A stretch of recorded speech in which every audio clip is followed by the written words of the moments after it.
What's up, sisters and friends? Hope you're having a good start to your week, but it is about to get so much better because my girl Mia Robertson is on the podcast and we're both wearing pink. Y'all, this is the greatest start to a podcast when you show up matching, when you have your cousin here. And so welcome back to the podcast. Your first time solo. I know. I was kind of nervous, but I've not really anymore. Good. Well, we already started chatting and we weren't like recording, so we thought. And I was like, are we recording this? Because this is so good. And they're like, well, we got some of it. But it made me so excited for this talk. And last time you were on with your dad, you were almost on with Bella this time. Because y'all have been like friends forever since literally birth. But I'm actually so glad it's you because I feel like so many people when we ask Instagram, like, what do y'all have for Mia? So many questions. People are so inspired by who you are and they don't even fully know the gift that you are. So hopefully in the next, 45 minutes, we can unpack a lot of that. I have to say, because we just recently, I guess at this point, a month or two ago, had Reed and Cole and John Luke on the podcast. We talked about Pepa, Phil, and it was like, it was one of my favorite podcasts ever. And it also got one of the biggest downloads of listens and watches, and people are like, I just love seeing your cousins, like y'all just talking about childhood and stuff. And I know you and Pepa Phil had a really special relationship. There at the end, that last week, you were there every day. Every time I was there, you were there. You had been there. You had some really sweet moments. But tell me a little bit and tell everybody a little bit about what your relationship with Pepa Phil was like growing up. I feel like me and Bella talk about this like when we were younger of like, she'd be like, just watch. Like, I feel like he just likes you more. Mama Kay likes you more. And it was like, it was never that like that. It was just that I was very clean and I loved to clean. And like Pepa Phil knew that Mama Kay was kind of a hoarder. And so I would be like, let's clean it up. And I feel like he saw that and he was like, yes. He respected. I feel like that was really like the only like set apart. I feel like he loved us all equally. He was like, that girl right there can clean. That is so And that funny. he just needed that. But one of my favorite things was that he wasn't very, affectionate. But every time I would come in, he'd be like, come here. And he would just like, he wouldn't get out of his chair, but he'd like come stand in front of me and he would just like look at my face and be like, you look beautiful. You look beautiful. Like, they're doing a great job like on your face. And it just meant a lot to me because I'm not really the biggest hugger. And that was what I needed to hear. Like, like the words of affirmation. I really needed that. And especially with someone like Pepa Phil, like, that's just exactly what you need. Yeah, and it's unexpected because he doesn't do that for everybody, to stop and really see you and to speak into your life. Like, that is so cool. Yeah. When you said that about the cleaning thing, I was so not expecting that. You're like, I'm clean. I'm like, he was dirty. Like, he never took a shower. No, but it's all her the stuff. actual cleaning. I was like, okay, that he had respect for. I'm okay. I'd be like, Mia's in charge. Y'all listen to her. And I was like, yep, y'all listen to me. I know how to clean. Funny.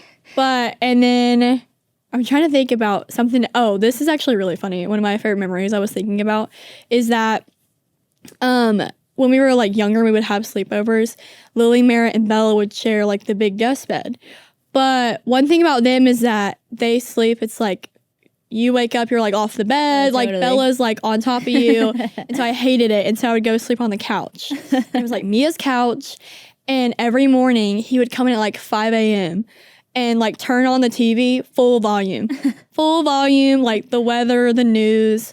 And he'd be like hacking in his cups. He don't care to see me. And then I would just wake up and then we'd just sit silently and just watch the weather and watch the news, and we would never say a word. Wait, that's so sweet. And we did it every single time. That's so sweet. I love that so much. And that is like so him too. It's so him. And so my dad, I don't know if your dad is like that, but that would so be my dad. Like whenever we hated whenever mom was out of town and dad would wake us up for school, because if mom was there, she would like come get in bed with us, like, good morning, like try to wake us up, and dad would just flip the lights on and go, get up. Yeah, that's exactly what he did. Flip the lights on. It's so funny because it always worked. Yeah. Like when mom would wake us up, we would always like accidentally be late or sleep in. But when dad would wake us up, it would just be those lights and he'd say, get up. And we were like, boom. Mom would be like, why do you do that with him? I'm like, it's the fear. Yeah, no, it is. And like I would be so scared he would come back upstairs and I was still asleep. Because that would be the worst. Yes. That's so funny. It was really sweet though seeing you there at the end. And your dad even said, your dad was like a silver lining in the suffering was the grandkids got this opportunity to kind of have like a more affectionate relationship with Pepa, I feel, than we did for most of his life. But it wasn't just that we were being extra affectionate. He was. Like, he wanted you to hug him. He wanted you to hold his hand. And it was just really sweet seeing you and Bella being so intentional with that. Can you share a little bit about singing with him at the end? Yeah. So one thing about me is that I love music. And I got that from my mom. Obviously, she just sings all the time. And I got asked like this summer to be out at camp and like run campfire. And so I've been like studying these songs, like making sure I know them. And I worked with my mom with them a lot, just like, am I missing any good ones? And we just started singing them. And then the next day we went to go see Papa Phil.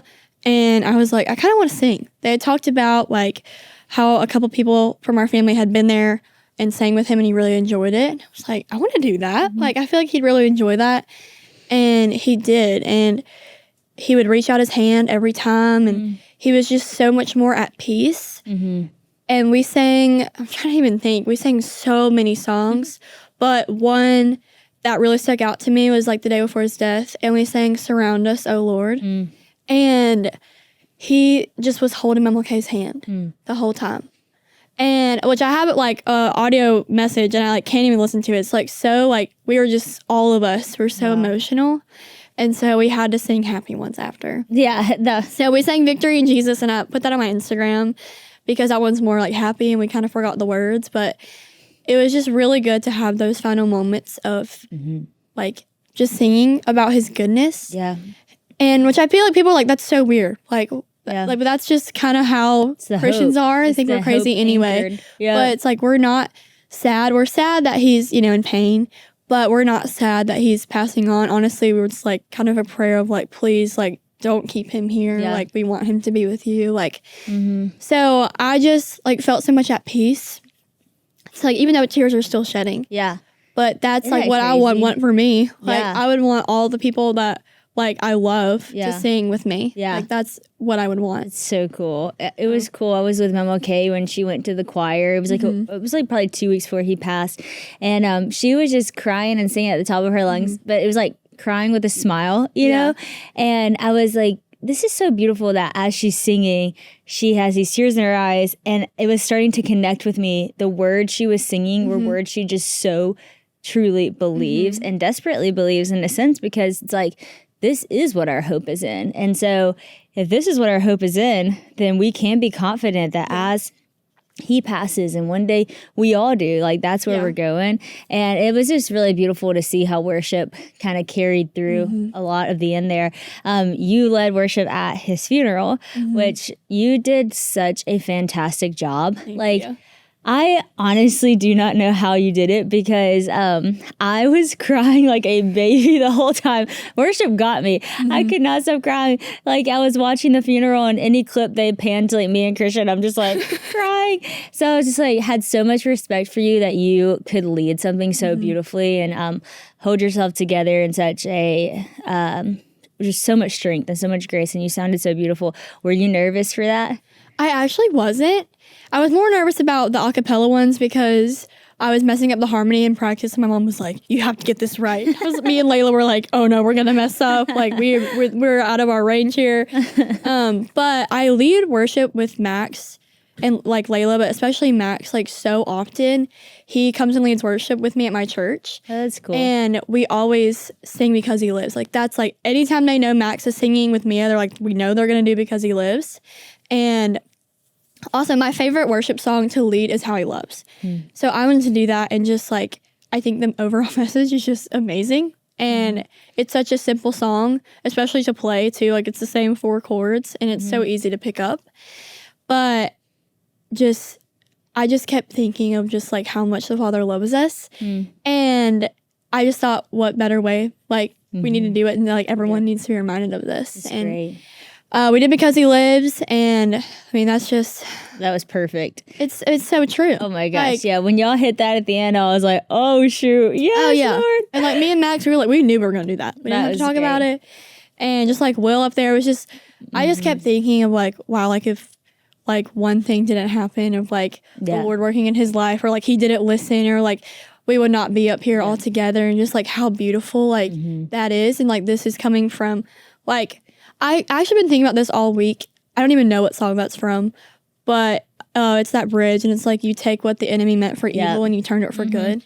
It's like Satan like had Phil and was like, he was just like such in sin. Yep. And then like he's now using that, like God is using all of that evil and sin to turn it for good for his kingdom. It's true. And I just kept thinking about that, like, wow, like Satan is so mad. Like he just did not see this coming. Did not see that one He can't see the future. He did not see this coming. Yep. Like, so That's so true. I wasn't nervous at all. Wow. You didn't seem nervous. You seemed like you were in so much freedom, and even just watching the funeral back, seeing your smile and like you seemed so confident. It was so beautiful to watch. Yeah.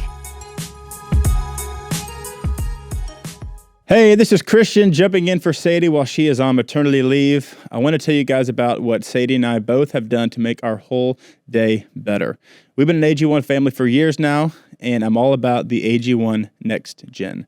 When I start my day with it, I know that I'm setting myself up for a huge win. It's got a multivitamin, pre- and probiotics, superfoods, and antioxidants all in just one scoop once a day. I feel a big difference in my energy and focus. AG1 Next Gen is kind of like a cheat code for my gut health and recovery. It's a daily habit that keeps my health goals front and center, plus it is a clinically backed way to fill the nutrient gaps in my diet. It's been a total game changer for me for over 3 years now. And I love drinking AG1 in the mornings. It's just, it's so beneficial for me in the mornings when I wake up. I don't like drinking coffee first thing in the morning, so I want something that I know is going to help my gut, it's going to help my immunity, and it tastes delicious. And like I said, it's going to get me ready for the day. And I know that I'm getting all the nutrients that I need first thing. And now they have got new flavors, tropical citrus and berry, along with the original. The berry one is my favorite. I love fruits and vegetables, and the berry one, to me, it just tastes the best. The OG one is delicious as well, but like I said, the berry one is my favorite, but they are all solid. Plus, AG1 has no added sugar or weird ingredients, so I know that I can trust it. Day in and day out, I know they've got my back when it comes to giving my body what it needs, and this body needs a lot. That's why Sadie and I partner with AG1, and that's also why I got my parents drinking it. So many of my friends are into AG1 now too. So give the new AG1 Next Gen flavors a try today. Head to drinkag1.com/whoa or scan the QR code, and you will get a free welcome kit worth $76 when you subscribe, including 5 AG1 travel packs, a shaker, canister, and a scoop. That is drinkag1.com/whoa to get started today. And it's so funny you said that about the acapella, because actually I had this thought, because Love One Another was so high. When it got to the soprano, I was like, dang, that's impressive. I know, because, I was trying to start it out, the alto part. My mom was like, it's higher. I was like, this is the alto part. She's like, I know. Me and Layla just kept looking at each other like, okay, this is not me. But I think it sounded good. Me and Layla definitely messed up on the harmony. We kept looking at each other. No, y'all sounded great. It was so sweet. And Maris came up on stage. That was so stood in front with her little hand up. There's nothing like a kid worshiping. I know, it's so good. Okay, well, that was beautiful. You did an amazing job. So many people are interested in what your life looks like now. You're in college. Currently, you're actually at Camp Shioka, being a counselor. Yes. Tell me about that. How's that going? It's been good. We're in the second week right now with campers. And so last week I had 8-year-olds, and this week I have 16-year-olds. So it's definitely been a bit of a transition. 8 to 16, a little 16, bit. And I have the same co twice in a row. So I guess that means we're doing a good job together. But it's been really awesome. And I'm over a campfire, and I actually feel like I'm like a leader. And just so many people have been sick this week that I've been on worship every single night this week.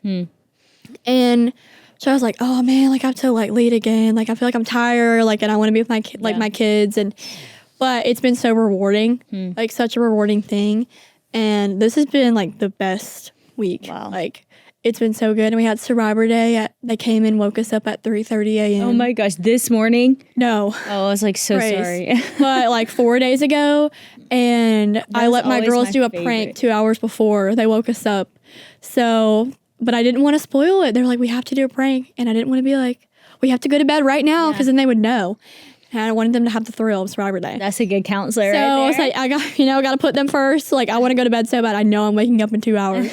Well, I got 2 hours of sleep that night. That is so funny. So you are not like most college students, and I don't say that because you are who you are because you've done all these things. You're not like most college students because you're just telling me a story before we started that you're supposed to go to Ireland and London, which I knew because when I saw you a couple weeks ago, you were like so excited about this trip to Ireland and London. It's your dream trip. And I was like, aren't you about to go on a trip?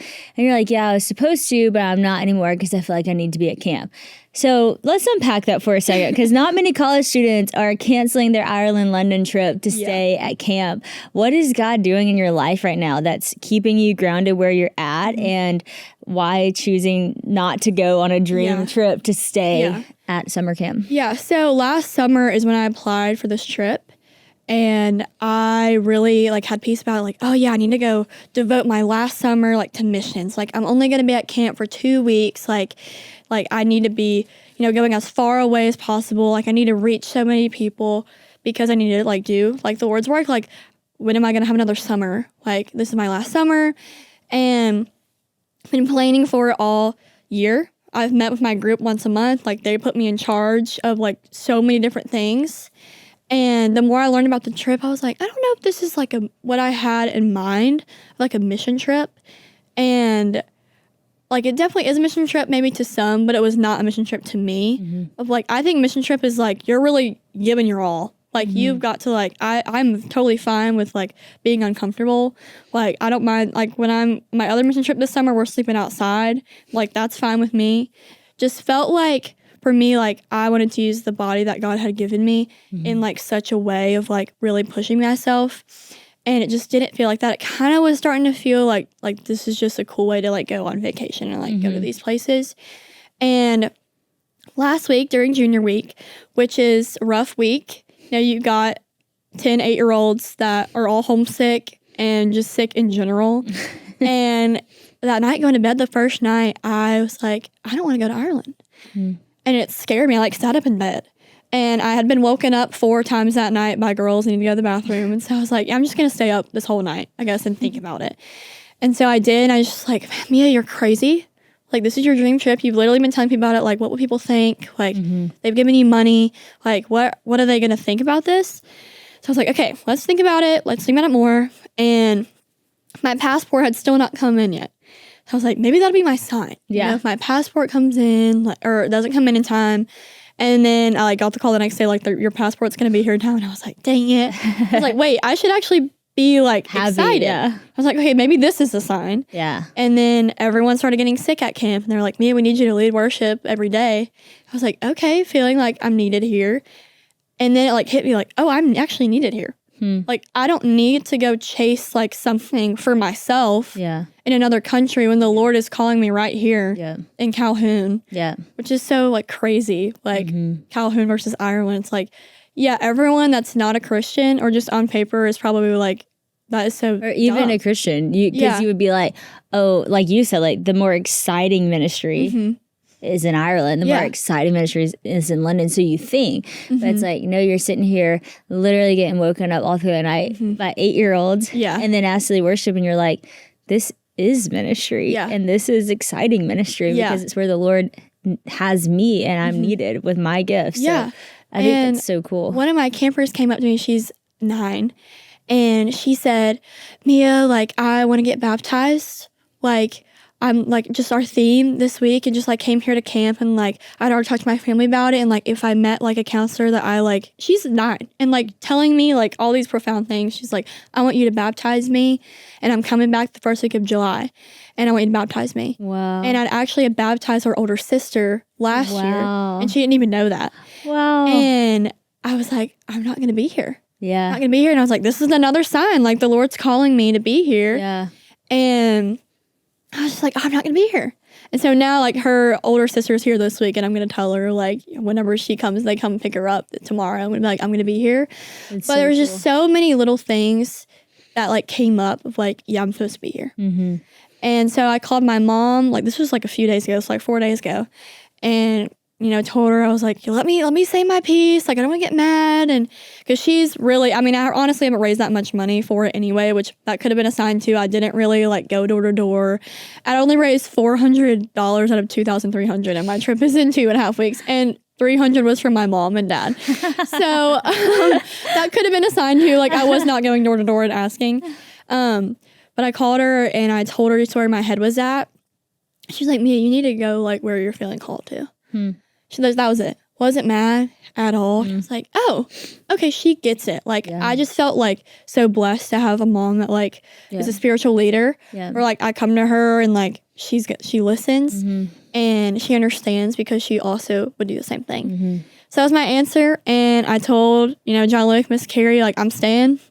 And Miss Carrie was like, I've been praying that you'd make this decision for the past 6 months. Like, okay, y'all are praying on my downfall. And she was like, yeah. Powerful woman right there. Yeah. That is awesome. So, last time you were on this podcast, you were talking about like wanting a flip phone or something. And that clip like went viral. Everyone loved that because it was so contrary to what, again, most college students are saying. Like, who wants a flip phone? Who's like, get me off the map. I don't need any of that kind of stuff. Like, I just want to be in the presence of the Lord and good people.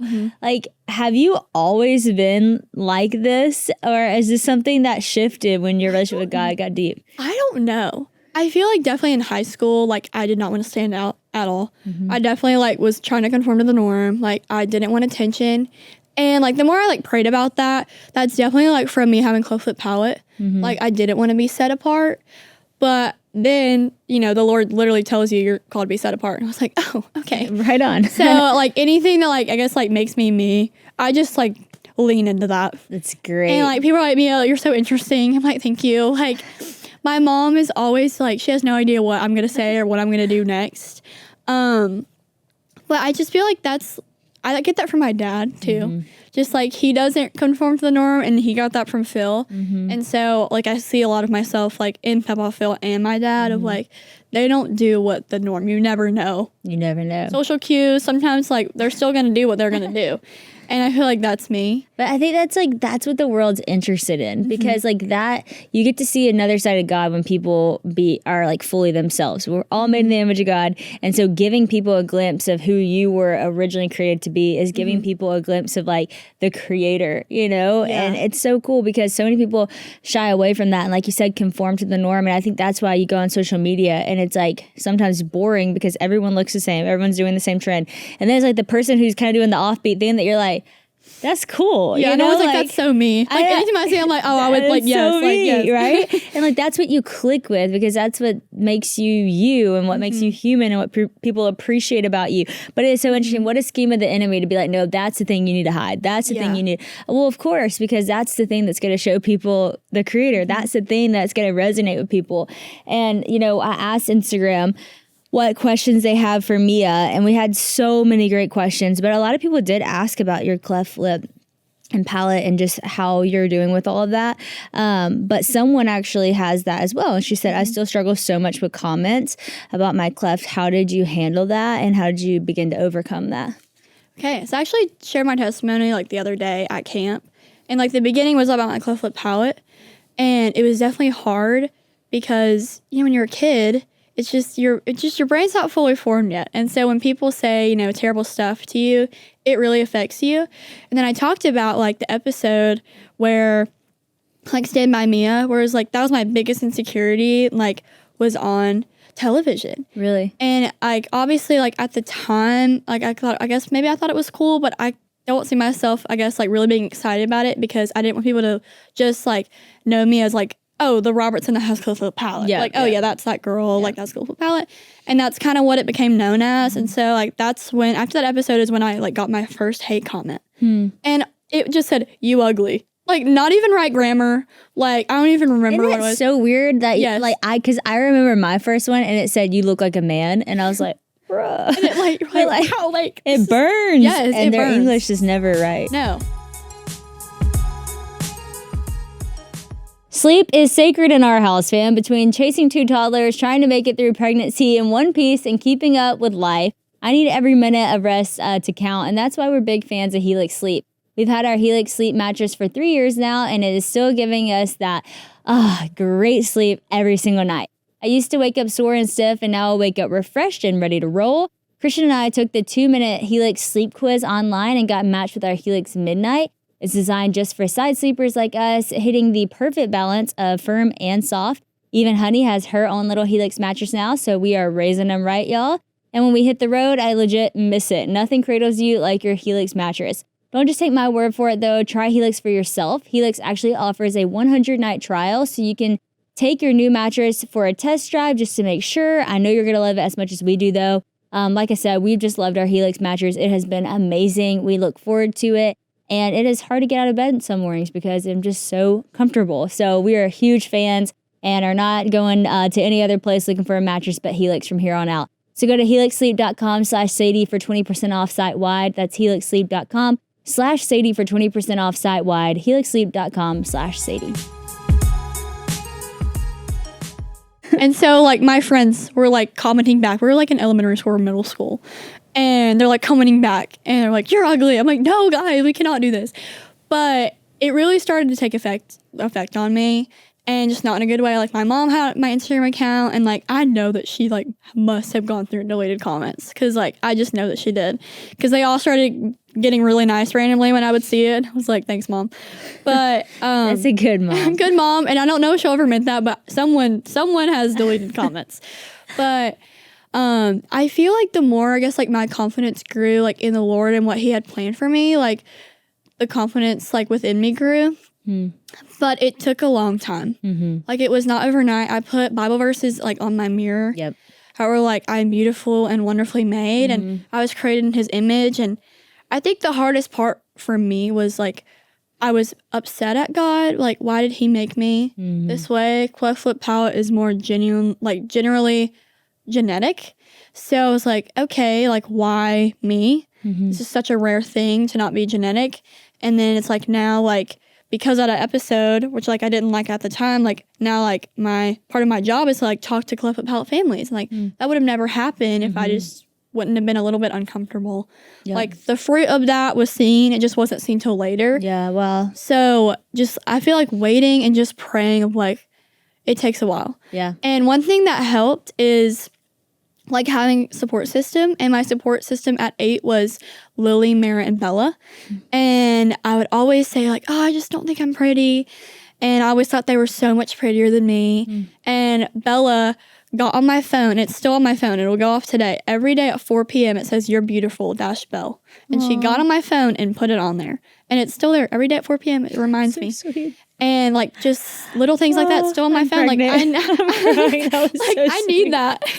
That's such a sister and a friend. I know. So it's like, they're my sisters. And, like, I just feel like that's just so important to have, like, girls in your life that pour into you. And I have that at 8. So it's like, you're never too late. It's also never too early. Yep. But that helped me.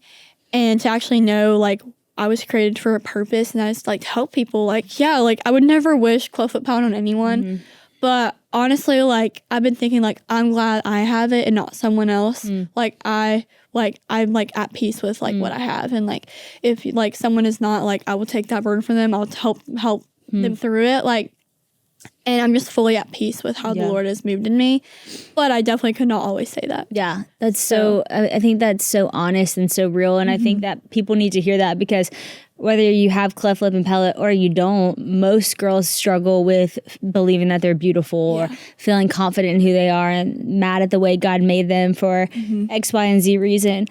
And I mean, even for me in middle school, it's just hard because people say mean things, and not just on TV, at school. Like, I had this girl at school who every morning would say something rude. It would be like, oh, did you just forget to fix your hair today? Oh, well, yeah. Rude. Like, it'd just be like the rudest things.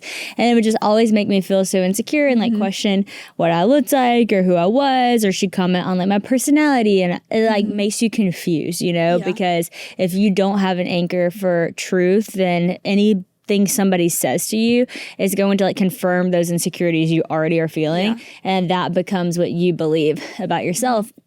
So let's say like you do have to fight that, like you have to combat that. And for me, it was the same thing. I put scripture on my mirror and surrounded myself with scripture and started like speaking truth over myself, not allowing myself to believe the lies, actually not letting that girl speak to me. Like when she would come up to me, I'd be like, hey, if you're about to say something rude, just don't, you know, like you have to fight that. And I think so many people just kind of let themselves get punched, you know, like they just read the comments. They just let people speak into it. They just keep putting on more makeup, or keep changing their body. And it's like, you never find peace with that. You never get to a place on that path that makes you finally go, oh, wow, like I believe I'm beautiful. I believe, because you're always going to believe those voices, or you're always going to be chasing the next look or the next trend. But it's when you look yourself in the mirror and you say, I'm at peace with the way God made me. Like, I am fearfully and wonderfully made. I was made with intention. I was made to be, so much more than the way I look, and start speaking that truth. Like, that's when you start to go, I'm at peace, And so I think it's so fair to say, yeah, it wasn't always like that, It takes work. It takes intentionality. It takes a 4 p.m. message on your phone that you start to actually believe for yourself, And so I love that. Someone actually said, this is like in the faith-based questions, because I kind of categorize them all. How do you not get mad at God for letting bad things happen? And you kind of touched on like being mad at God.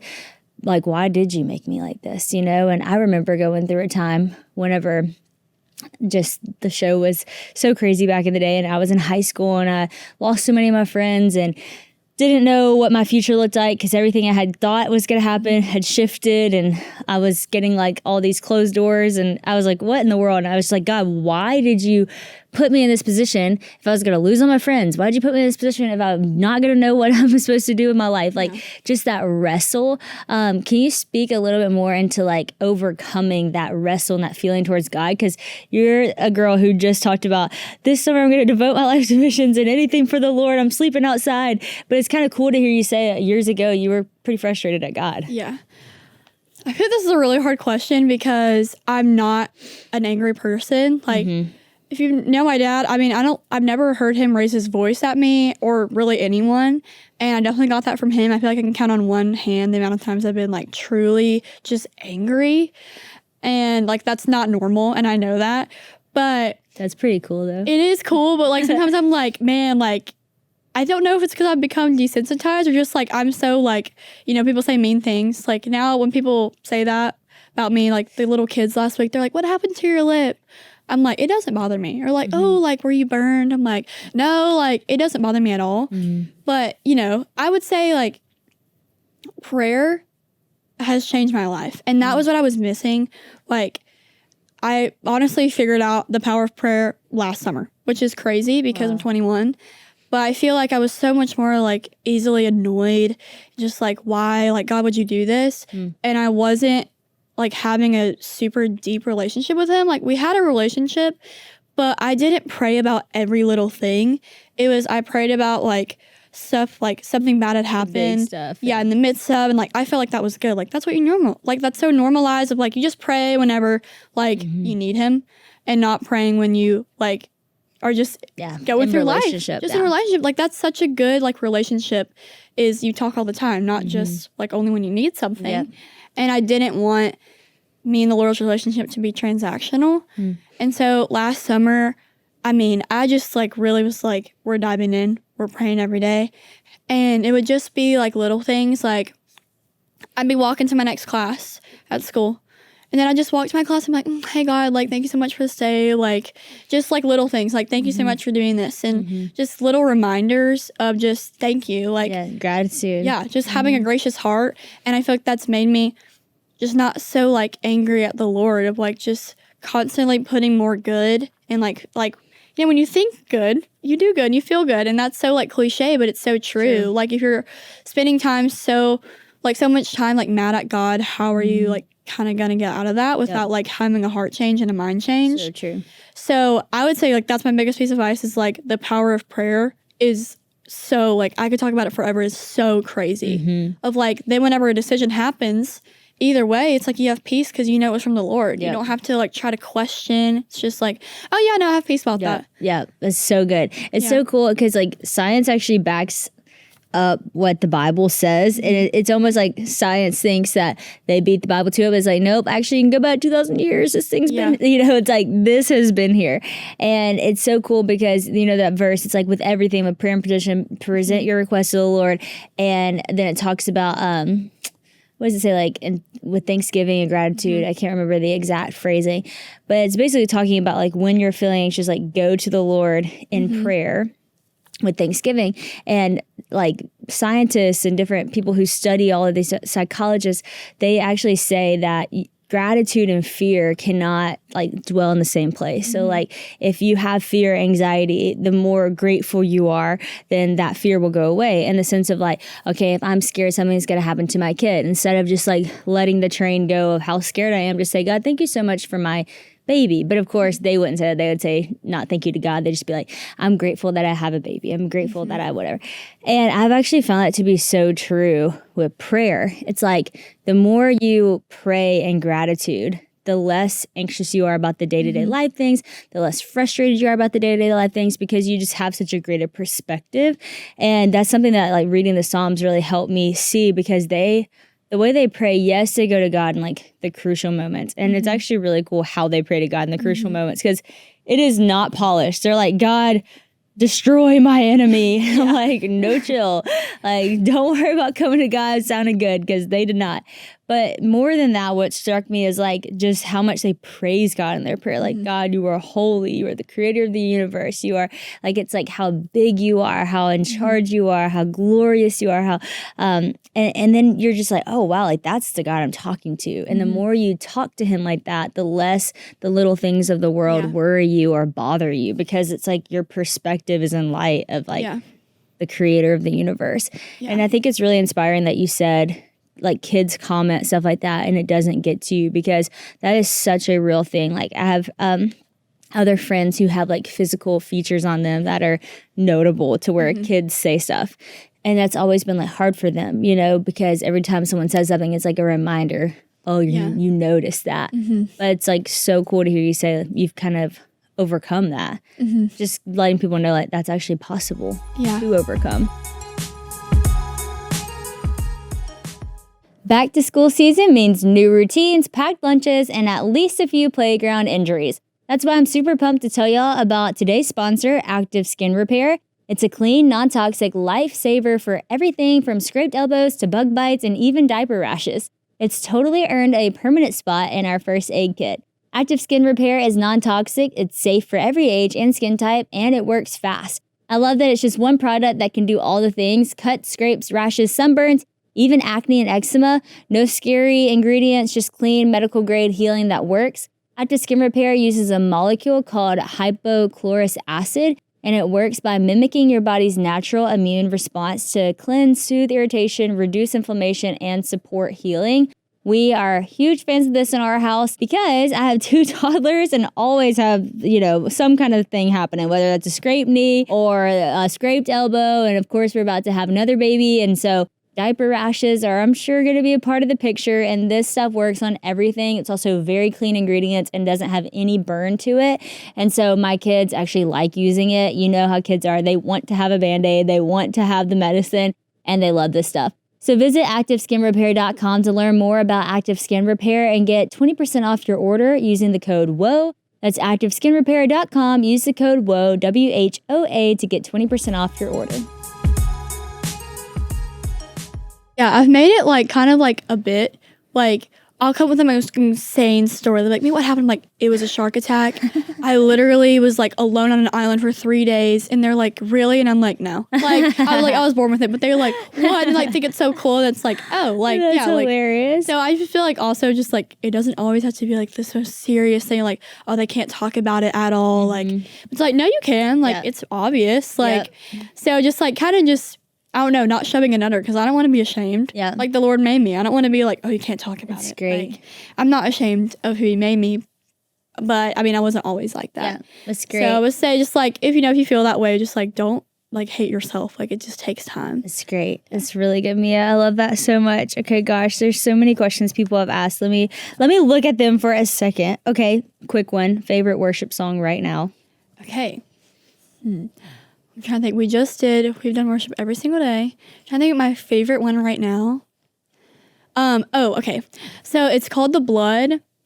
Honestly, I couldn't tell you who it's by. But the bridge, it will change your life. And I found this song like in fall semester, and I had never heard it before. They played it at school, and I was sitting there like, this is the greatest song I've ever heard, like ever. So I like got up my phone, was recording it, so I didn't forget it. And I sent it to camp and I was like, we're doing this song this summer. And so I led it last week, or I think maybe this week. And everyone's been like just saying the bridge like over and over again. What's the bridge? It says, it's never been about performance, perfection. Oh, I love this song. Or Yes. striving for acceptance. Let me tell you, it's all about the blood. Wow. And it just keeps going. And it's like, yeah, like it's never been about that. And like so many people, like especially counselors, were like, this is what I needed to hear. Wow. So, I mean, I love that song. I listen to it all the time and it's never gotten old. That is good. So whoever wrote that song, like, Shout out. that is a shout out. That song is amazing and it has changed 200 campers' lives this that's week. so cool. But that, and I would say probably Made for More. Yep. That one's a good I one. love that song. So. That is such a fun song to sing. Like, it's so funny because whenever that song first came out, I was like, we're doing this at conference this year. And someone on our team was like, do you think it's like a, what did she say? Because you know how there's songs that are more like individualistic than there's songs that's like more meant to sing as a group. I was like, oh no, that song is going to be so good with a group. And then she's like, okay, I don't know, but like, I'll trust you on this one. And like, of course, that song like, exploded. Yeah. And it's like sung everywhere. And she's Yeah. like, okay, I was wrong on that one. Yeah. But I love that song. I think it's because when you sing it with a group of people, it's like seeing so many people step into the truth about like who they were created to be, as opposed to like most of the time you see the world living for so much less than who they are and what God made them to be. It's like, come on, rise above. Like, this is how you worship through it. This is how you like put truth to something. Yeah, and we did that song on Wednesday, and it was like very spontaneous. The guy, like, we just finished prayer night. They've all done the prayer walk. They come back into the gym, and I've been singing for an hour and a half. And the guy comes up to like close out, and I look at him. I was like, "We're doing another song," and he's like looking at me like, "Okay, we have a schedule. Like they're about to be up late." And I was like, "We're gonna do the chorus of Made for More."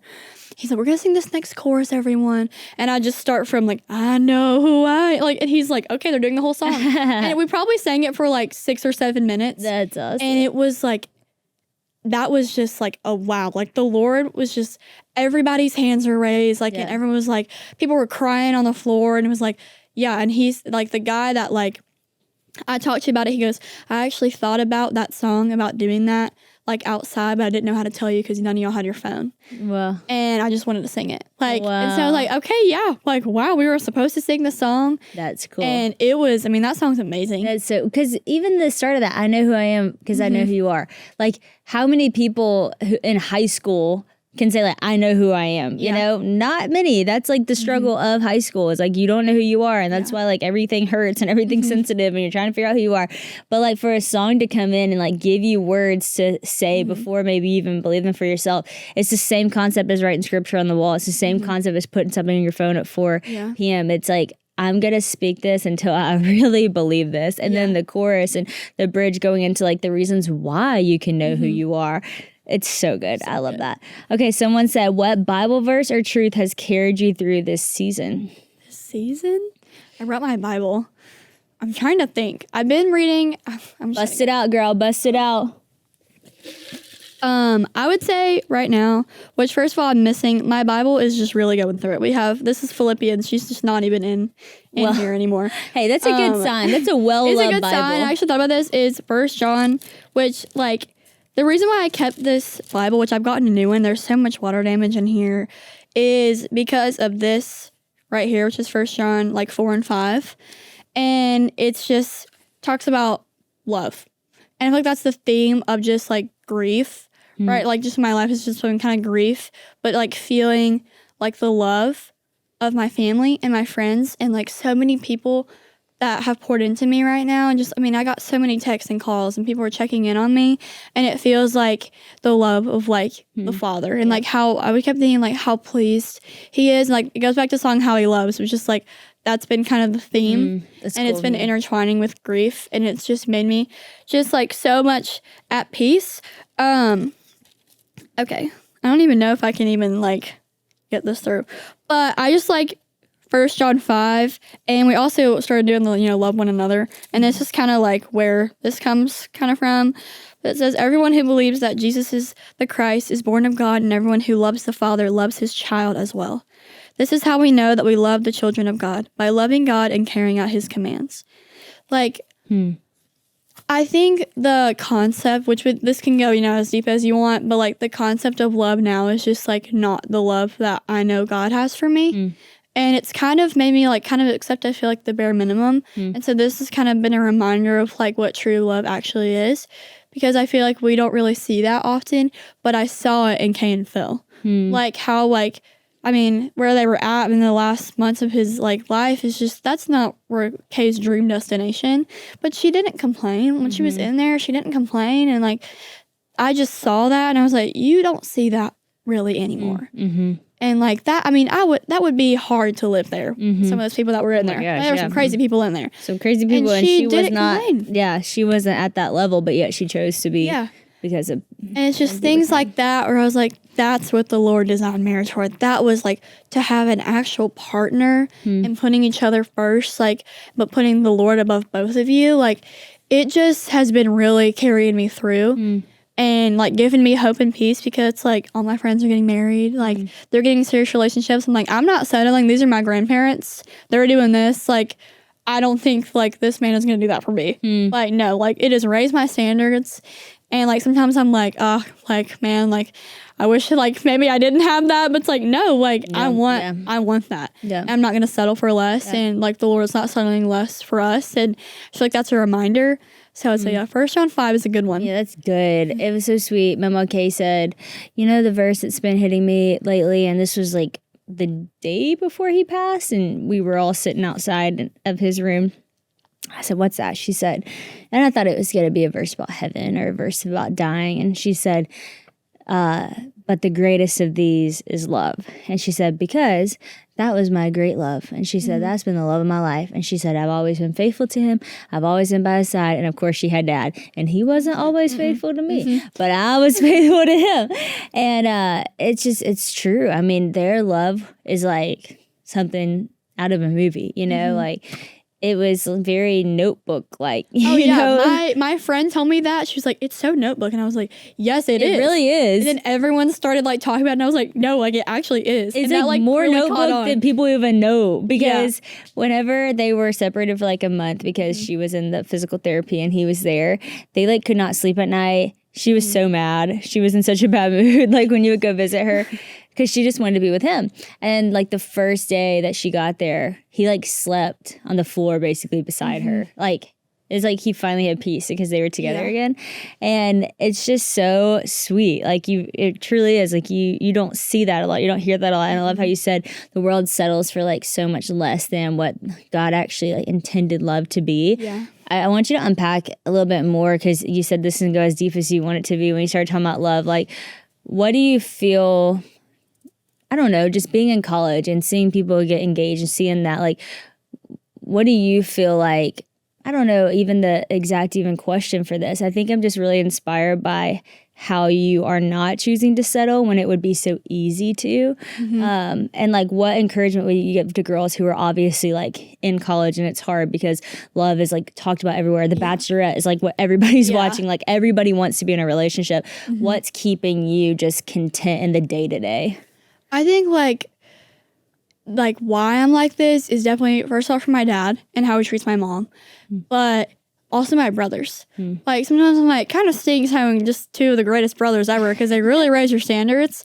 But like, I mean, now that I'm in Nashville, like Reed and Brighton are in there too, and like to see how it's so like equally yoked. Like Brighton's had a bad day, he's like, I'll bathe all the kids, like don't even worry, and like he'll cook dinner after he's worked all day. It's like, that's what I want, and that's not really what I'm seeing in like just like the guys in general. It's like, this is my thing is like, if I could be in a relationship, I definitely could, but like I don't want to be in one with the people that are like trying to be in one with me right now. It's just like, I don't know. And I know like I also have peace about it from the Lord. Like, no, that's not the one. And something which this like kind of like rocked me. I saw it on a video, and it was like, women are picking men like, oh, he's so fine, like he's so cute, like wow, he's 6'4", like he plays sports, and they're like, this man is going to have to help guide you through the death of both your parents, like the biggest things you're going to go through. And I was like, oh yeah, you don't think about that at first. So my thing is, if they say like one thing that's kind of like, I'm out, because especially like if it's inappropriate about women or just inappropriate in general, because I've never heard my dad say that, never heard my brother say that. And if I hear, a guy say that in front of me, I'm like, yeah, no. Yeah, Like, not your guy. No.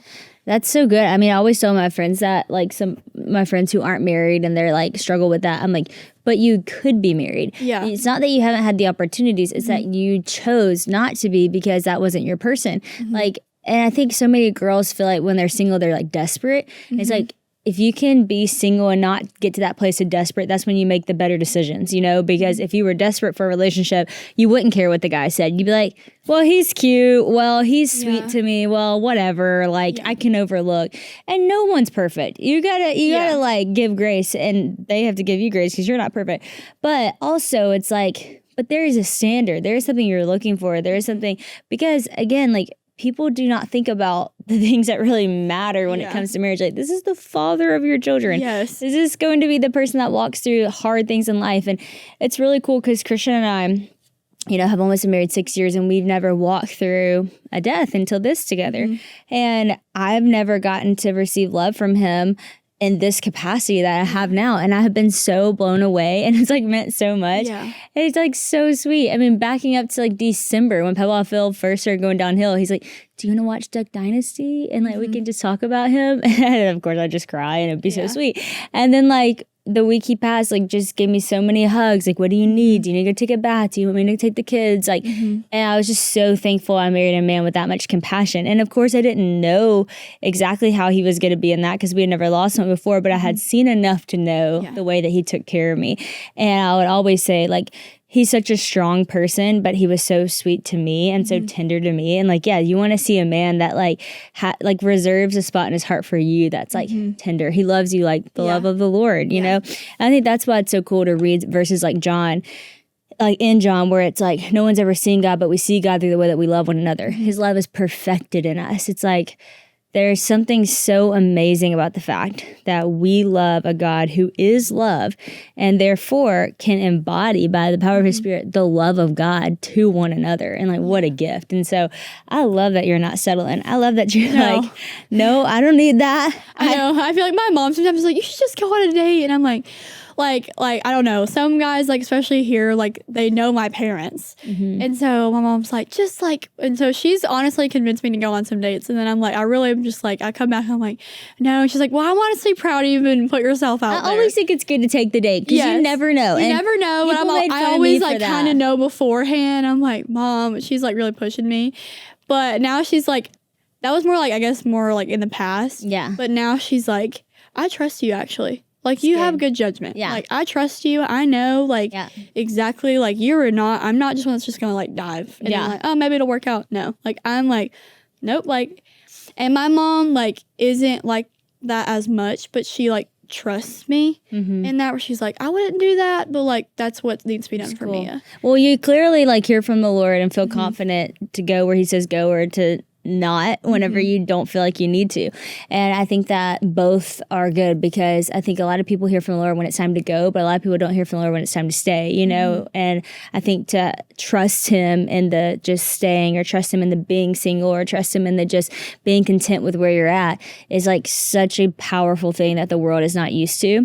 And I'm always a fan of going on the dates because I think going on dates with so many different types of people like made me really confident in knowing Christian was the one for me because I was like, oh, okay, like this is different than the other ones. Like there was something just different and it wasn't crazy different. It was just like, I love being around you. I don't want to not be around you. I want to talk to you tomorrow. Like I just wanted more instead of coming home being like, nope, but then some people are like, I've never been on another date with anyone that's my husband. That's my Pepa Phil. So to each their own. But I feel like I've been on so many bad dates that I'm like, it takes me a while to even admit, like, say I'll go on a date. I've been on so many bad ones. And I'm like, wow, I don't know, like, how I'm ever going to go on another date again. Like, this was terrible. I really think I'm trying to convince my friend to start a podcast called I Went on a Date With. And then they just tell bad dating stories, like bad dates. But then at the end of the podcast, she has such a great idea for this because she's like, well, what if I interview people and we talk about like bad dates we've been on, but then at the end it's like someone like a MLK who comes and tells her story, so then you have hope. Wait, yeah, because it's like both are true. Like we all go through the bad dates, like things that people said to me on dates. I can't even believe. I'm like, that is shocking that happened. Yes. But then look at me, a Christian now. Like, there's hope. You know? I know, I'm still waiting. I'm like, There's all right, hope. the There's good one will hope. come. Hold hope. But man, man, hold they've hope. just been like bad. I feel like bad in a row. But you know, Hold hope. I'm holding on hope. The Oh hope my is getting gosh. slim. But you know, I have peace about it. So it's good. like the Lord's timing. And I also think like with Cole, like my older brother, like I feel like especially here, like people just get married young. And I was like, oh no, like if Cole gets married like right out of high school, like I feel like I'm gonna have so much pressure. And like I just was like, oh my gosh, like maybe everyone's supposed to do, there's something wrong with me. But like he like took his time and like just like waited and like dated, you know, girls for like a couple years, and then they still didn't work out. And like he's just waiting for his perfect person that he now has. And I was like, that gave me so much peace of like, yeah, like their love story is awesome. Like, yeah, just because it doesn't look like someone else's doesn't mean it's wrong. Yeah. So She is so sweet. she's too. literally the best. And I was She's like, so oh, I'm great. so glad. You that, lucked like, out. You got the best brothers, the best sister-in-laws, Yes. and they lucked out too. I literally like I just love our family so much. And so like you don't know like, oh, they're like the glue now, like they're the missing piece until like they come in and you're just like, oh yeah, like this is awesome. That's so cool. So it's given me peace, just a lot of peace. And like also my parents are great because they have no pressure. They love being grandparents. Like they're like, yep, yeah, no matter. Like you take your time, like, and that's really important. 'Cause sometimes it's hard to like, you know, walk in that pressure, and it definitely is. Definitely here, It's awesome. especially like just in college. It's hard. It is hard. Well, I think like you handle the pressure so well, because so many people let pressure make them go to Ireland even though they know they're not supposed to, or they let pressure make them go date somebody that they shouldn't, you know. And I think the fact that you can say like, okay, the pressure's there, but the pressure's not going to push me. Like the thing that's going to push me is being obedient to what the Lord's laid on my heart, and you walk that out so beautifully. As always, Mia, it is a pleasure to get to talk to you and get to just hear what God's doing in your life. I'm always so inspired and leave a better person. Last time you were on the podcast, I called your mom. I was like, they're so amazing. Like Jason and Mia were so good. You just have raised such an amazing daughter. I just want to tell you. And I feel the same way again. I'm just like, man, I'm not that much older than you, so I don't say I'm proud of you because I'm older than you. I just say like, I'm proud of you as a sister and a friend. Like I'm just proud of the way you live your life. I'm proud to know you, to be your cousin, to be your family. And I'm so thankful you took the time to come answer some questions. Well, I'm proud too. I just feel like anytime like people at school, like they're like, oh, like is Sadie like really that awesome? I'm like, yes, like literally, like, and I feel like there's some people where you're like, like, oh yeah, they're so great, but it's like, no, I'm like, buy her book, like, yes, like she's literally a queen. They're like, always really, been like, my hype girl. I will always be your hype girl, like actually. And I just feel like anytime like there's like a hate comment on your post, I'm like, it makes me so upset. I'm like, y'all don't know her. Y'all don't know her. You would never say this. I can't even remember what happened one time. Somebody was being rude, and you were with Bella, and Bella was telling me the stuff you were saying about the fact that they were saying that about me, and I was like, Mia's such a real one. I love her so much. Like they must have never met you. Like they must have not. Like, but yeah. So I'm like, You Sadie are the Defender greatest. forever. You are the greatest. That is so funny.